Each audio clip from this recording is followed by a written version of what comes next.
Hey guys, Coach Castle here. Welcome to Castle's Corner. Just finished my workout, and today I wanted to talk about intensity.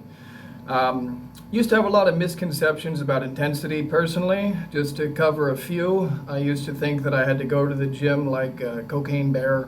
I had to be all pre-workout up. I used to hype myself up before going to the gym. I used to do all kinds of really crazy breath work techniques to get my adrenaline going through the roof, smelling salts, multiple scoops of pre-workout. I used to eat very carefully selected meals for exactly 90 minutes before my workout, etc. All of this because I wanted to have the most intense workout with the most sets, the most reps, the most volume. I wanted to be covered in sweat, dying, fatigued. And the only real reason for this was because of what I perceived as necessity. I would see the bodybuilding motivational videos. You guys know what I'm talking about all over YouTube, the Machiavelli and all of these motivational bodybuilders going to the gym and just dying, killing it, sweating and dying. And none of that is necessary, and most of it's counterproductive. So, for example, caffeine. I very rarely do caffeine anymore. If I do, it's 200 milligram pill in the morning. I don't caffeinate for my workouts. I don't think I would like that. I don't like that anymore. There's no need for that. Does it ever so very slightly boost your performance if you're in a fatigue state? Yes. Does that matter? In my opinion, no. If you're in a fatigue state, you would be better off sleeping instead of doing your workout if your goal is muscle growth. A lot of the things I used to do, like watching the bodybuilding motivational videos of guys getting all psyched and working out, and then I'd be on the treadmill warming up with that, so I would literally be thinking about that's how I'm going to do my workout. There's no need for that. It was kind of me wasting my time just watching the same videos over and over and over. There's nothing productive about that. It's actually mind numbing if you think about it. Just the same videos, the same content over and over and over. Now, I'm an intense guy. I have very intense workouts. That being said, I don't use pre-workout. I don't use caffeine. I don't get psyched. I don't even do the breathing exercises anymore.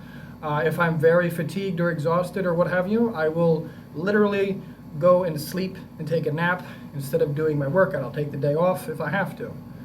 This is because in terms of muscle growth, you being well rested is much more important than you going and forcing yourself to do a workout. So the way that intensity works is it's correlated, of course, with the frequency and the movements that you're doing. So, long story short, as most of you already know, I do one perfect movement for every muscle group on my body. Now, in my particular case, this is 26 movements a week, plus plyometrics, plus a few different forms of cardio and stretching.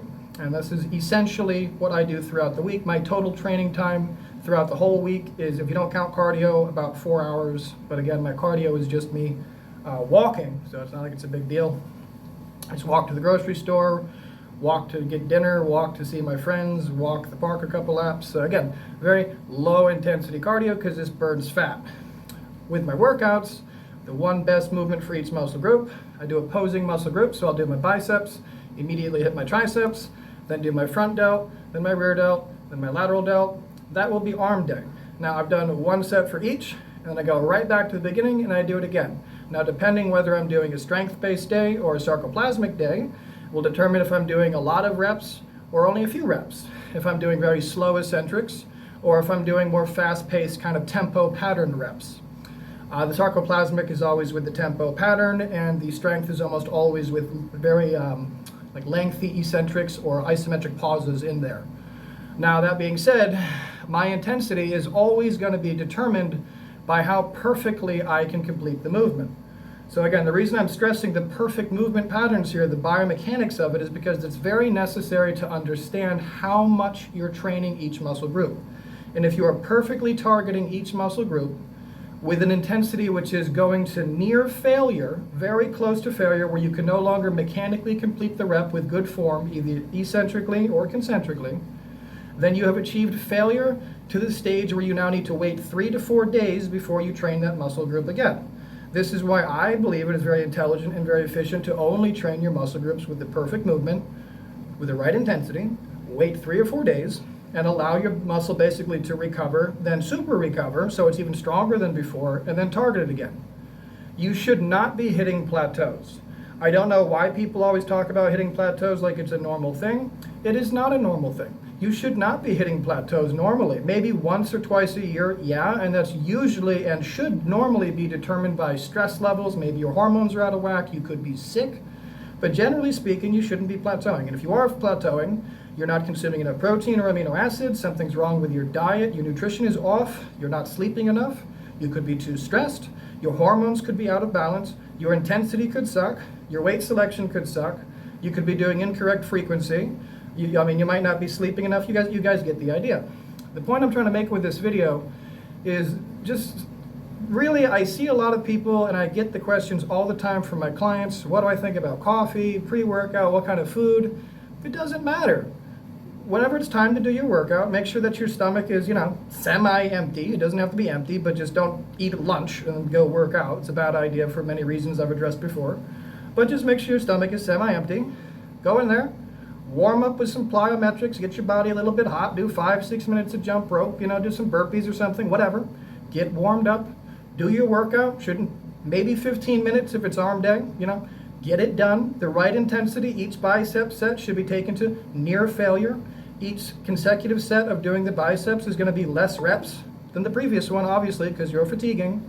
And depending on the individual, it's either going to be 2, 3, 4, or up to 5 sets if you're taking, hormones and stuff, etc.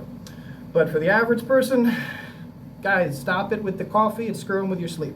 Stop it with the pre-workouts, it's fucking with your mood, it's screwing with your sleep, it's destroying your relationships, it's screwing up your circadian rhythm.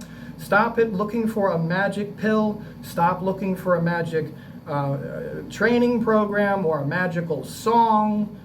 These things don't matter.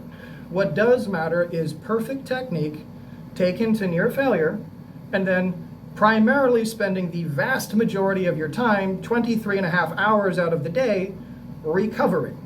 This is the intelligent way to grow muscle. This is how you're not sore. This is how you don't plateau. This is how you continue to get stronger and bigger. This is how it works. This is how it works with my clients. My clients don't plateau.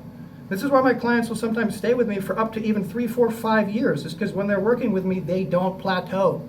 They just keep getting better because they have someone with a trained eye to tell them, up your protein, up your fiber, you need to sleep more. Because I'm looking from like an outside perspective. It's different than if you're in your own life. It's hard to see things sometimes. Just like I have my mentors and people who help me, I'll share my specs with them and say, what do you think? What should I change? Am I doing something wrong? And get their opinion. Doesn't mean I'm going to listen to them, not necessarily always, but I'll listen to the opinion and sometimes I'll change things, or at least try. But anyways, guys, lecture about intensity. If you have any questions, just let me know. And I hope you found this helpful. If you can, share it with somebody who might need the information. If you haven't already, consider subscribing. Only about 5% of people who watch my videos are subscribed. So if you haven't already, make sure you do. I upload at least 7 videos a week and they're all high quality. I'm just trying to help you guys. Everyone, have a great day.